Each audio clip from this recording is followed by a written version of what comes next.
The Auraria campus in Denver is locking its doors and going all remote as pro-Palestinian protesters say they're moving on to the next stage of their actions against the colleges there. Campus leaders say as of tonight, the buildings will be locked and restricted to quote-unquote critical personnel as all faculty and students shift to remote learning and work until further notice. All on-campus events at Auraria are now canceled. Campus leaders have repeatedly said that outside agitators are joining the students in the protest camp on the quad and escalating the protests by doing sit-ins inside the buildings. More than 80 protesters have been arrested or detained since the protest encampment first popped up on campus 3 weeks ago. After a botched attempt to sweep the tent camp, Denver police have said they will not be involved in any more mass arrests unless things were to escalate. Denver Mayor Mike Johnston's plan to create an unarmed Office of Neighborhood Safety has drawn mockery from the right that it's just feel-good nonsense, and it's drawn concern from the left that the mayor is co-opting an idea that came from the community, but he's putting the government in charge. Our Kelly Rinke looks at the concerns of some community members who are behind a popular and successful effort to avoid unnecessary police responses, the STAR program. I think it could be a good thing in terms of its approach to health and safety. Helping people without dispatching a police officer is their mission. Also, it could be something that's not so great. But a community oversight group is torn about Denver's idea to keep neighborhoods safe. Is that it dilutes our ability to impact the STAR program itself. Vinny Cervantes is the chair of the STAR Community Advisory Committee. His oversight group provides input to the STAR program, which sends a mental health professional in place of police on some 911 calls. The committee has been around for a few years, but now Cervantes is worried the city could dissolve it. That we don't want to turn people away that have been part of this work for a very long time.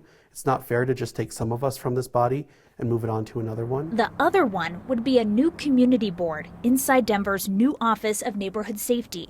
This department will handle safety and violence prevention initiatives, including dispatch for the STAR program. Cervantes doesn't know what this new advisory board means for his committee. Our concern is that they'll dissolve the SDAC to add folks maybe to this new board. Is that something, has there been conversations about that? And what are those things looking like? The city answered questions about these concerns at a council meeting this week. We don't have any definitive plans for dissolving the existing STAR group. Definitive sounds really concrete, but it's also very arbitrary to us that it could eventually be a decision they make still. If Denver were to remove his committee, Cervantes believes their work with STAR won't be as effective. And so to dilute that with other programs that are part of this new office doesn't allow us the level of impact that we already have.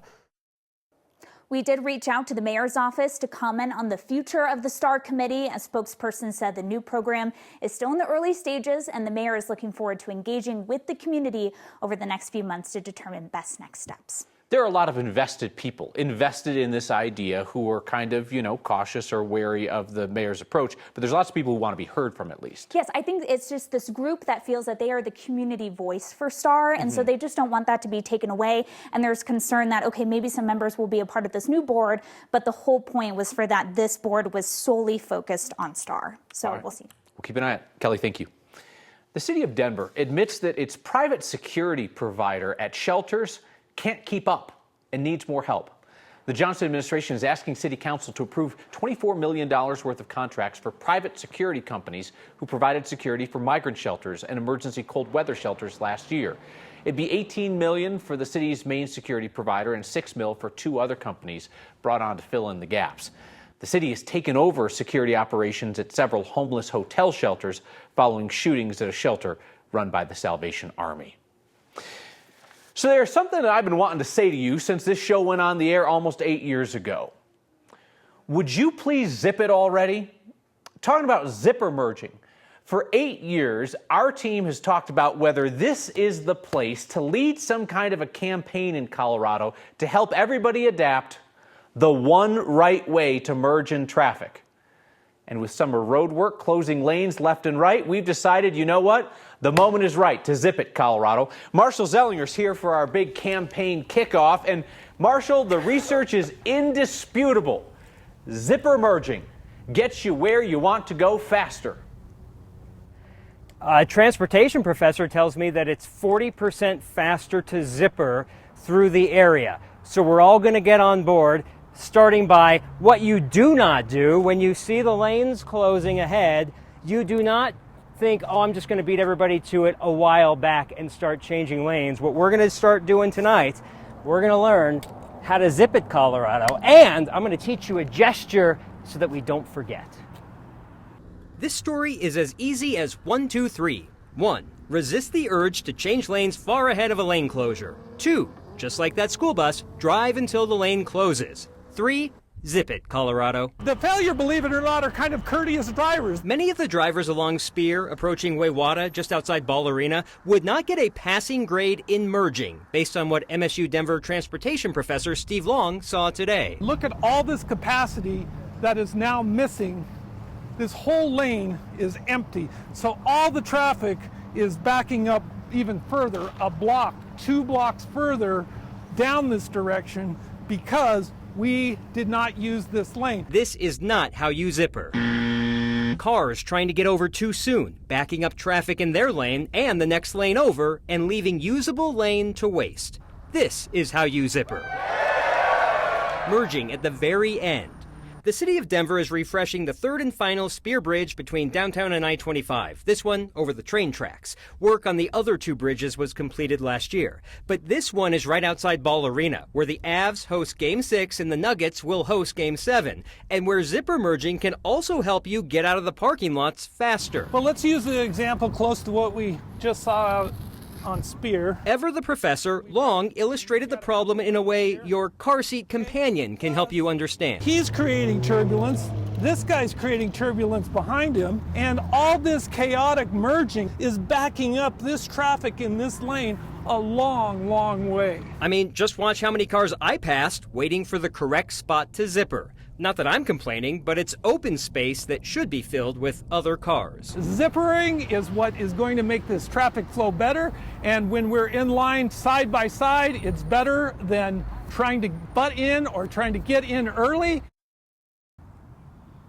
This is going to be very important tonight when the Avs host Game 6, both in the parking lot and getting out and then getting back onto Spear. It's going to be important when the Nuggets host Game 7 on Sunday. And after the NHL and NBA seasons are done, the city of Denver will shut down 2 lanes southbound on Spear while 2 lanes northbound are shut down. So it's really going to be important throughout the summer, which is why it doesn't matter whether you're driving something like Gravedigger or just a casual turquoise vehicle. We're going to learn our gesture to just zip it, Colorado. This is going to be Colorado's version of Alabama's Roll Tide. So we start with 2, we come to 1.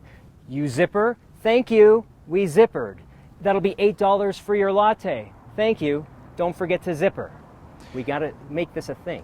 Marshall, do you think perhaps the people who prefer the 1-lane method might have a 1-finger gesture that they'll give us in response? They might. You wave, you might get that 1 finger, but I think if we just say, look, I did the thing that we learned on Next. We went from 2 to 1 in a 40% faster way. Who's going to say no to that? See, okay, here's the thing. Let's dig into this. And people think we're joking about this. We're not joking about this. This literally could improve people's lives in a very simple, small way if we could all do this together. And people are hanging back or they're merging because they're trying to be courteous, right? Because it's like, well, if you go ahead in that other lane, it's like you're being a jerk.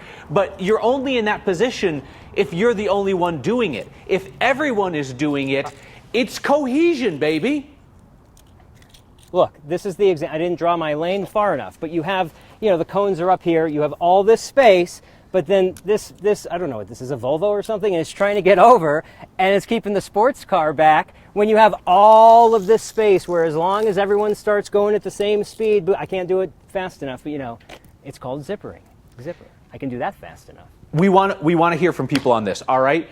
Do you have a town or a city in Colorado where people have figured this out and you do it properly? Let us know, next@9news.com. Do you have a city or town where you're afraid that, somebody's going to give you the finger or run you into the ditch if you attempt to zipper merge? Let us know. We want to hear about this because we want to keep talking about this because I'm telling you, there are enough people that watch this program that you could have an actual impact on the roads, and it starts right here, right now, with Marshall Zellinger crouching in a parking lot with toy cars. Marshall, thank you.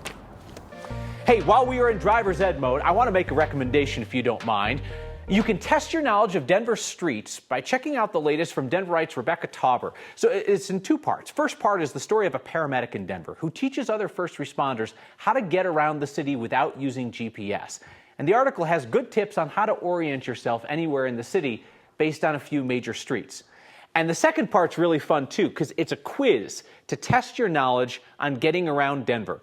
There are some really tricky questions, even if you think you know the city pretty well. I scored a 6 out of 10, which is not great. Marshall got a perfect score. Surprise, surprise. Test yourself. We put a link in the next social media pages and on 9news.com.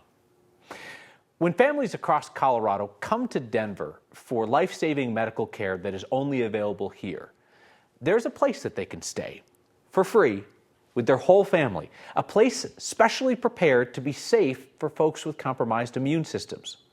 You've raised almost $8,000 in the last 2 days for the nonprofit Brent's Place.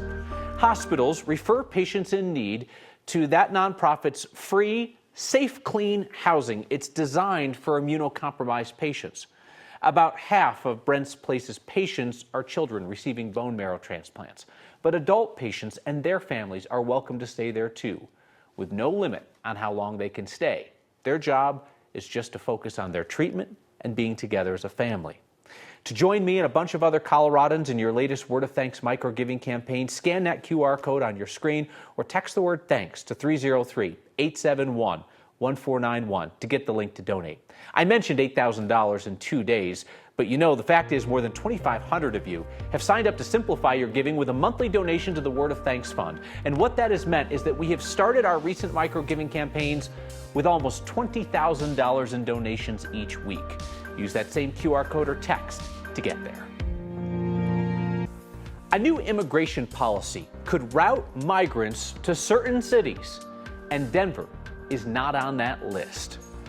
Avs fans, we still have hope, at least for a couple of more hours. I think that counts as good news. Don't make me pat you down for pocket constitutions. We found one pocket constitution before today's competition. Are you smarter than a 5th grader? I wasn't. Put your knowledge in civics to the test. Next. You all have sent in like 50 emails on zipper merging. I don't even have time to read them. The Biden administration is creating a dedicated court system to speed up approving or denying asylum claims for migrants in major cities. It could divert new arrivals away from Denver to other cities where migrants would have their claims heard in court. The Department of Homeland Security and Department of Justice are creating a new expedited court docket for single migrants who seek asylum through ports of entry. It would route all those cases to Atlanta, Boston, Chicago, Los Angeles, and New York. The asylum seekers in this new docket are supposed to have their cases processed in 180 days, rather than potentially waiting years. That's right, Kyle. A beautiful Friday. We made it to the end of the week with sunshine. 80s, some of the warmest temperatures that we have seen all season long.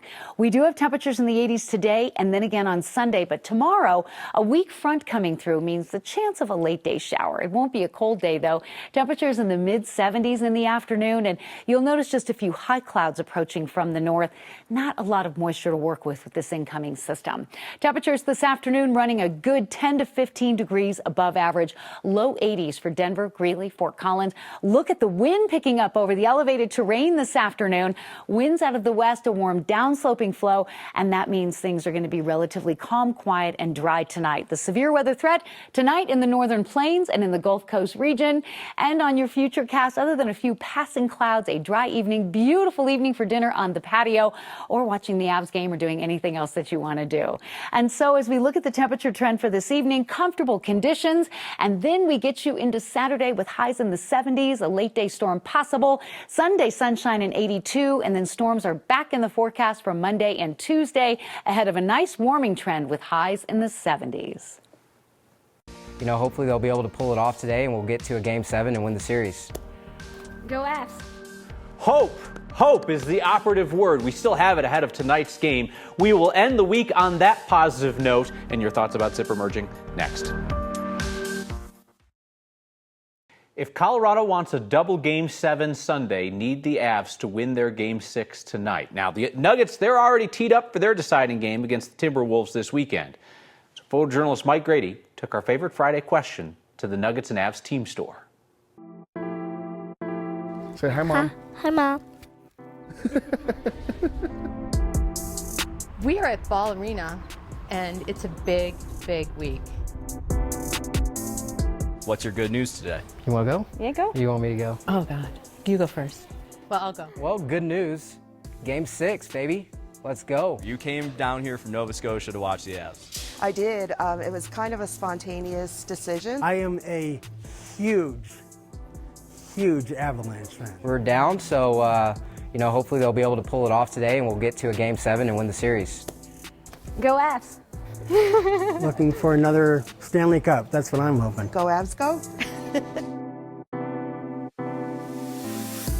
The good news is the Nuggets are going all the way. And they're going to be able to win right here at home. Do you have any good news, other good news you want to share? Okay, well, not only is it my birthday, but I am all signed up for classes. I'm going to start back at college. The birds are migrating back and are in town. It's almost your birthday. It's almost my birthday.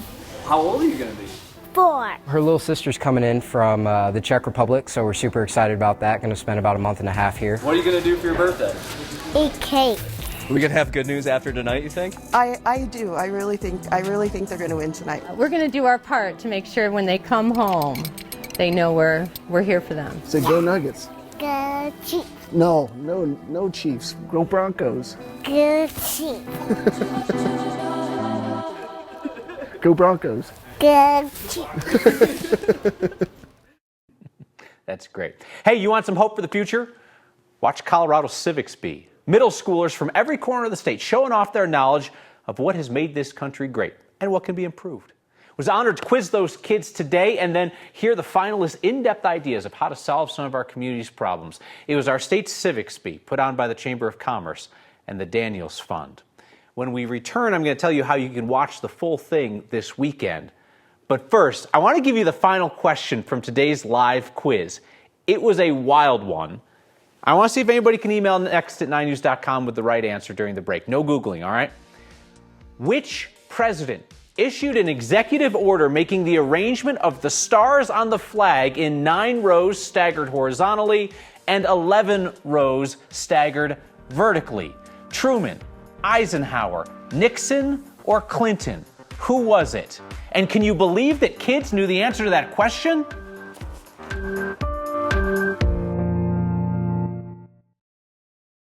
This show needs to be an hour long. We're having too much fun today. The first 3 people to correctly identify that it was President Eisenhower who issued the executive order governing the arrangement of the stars on the flag were Sean Choi, Donna Sackett, and Tracy Dalton. And if you knew that, oh boy, do I have a show for you. 9 News is a sponsor of this year's Colorado Civics Bee, hosted by yours truly. You can watch it on KTVD and 9 News Plus tomorrow night at 7 o'clock. Smart kids. Good, clean, wholesome family fun. Speaking of, Marshall Zellinger's here for feedback to talk zipper merging.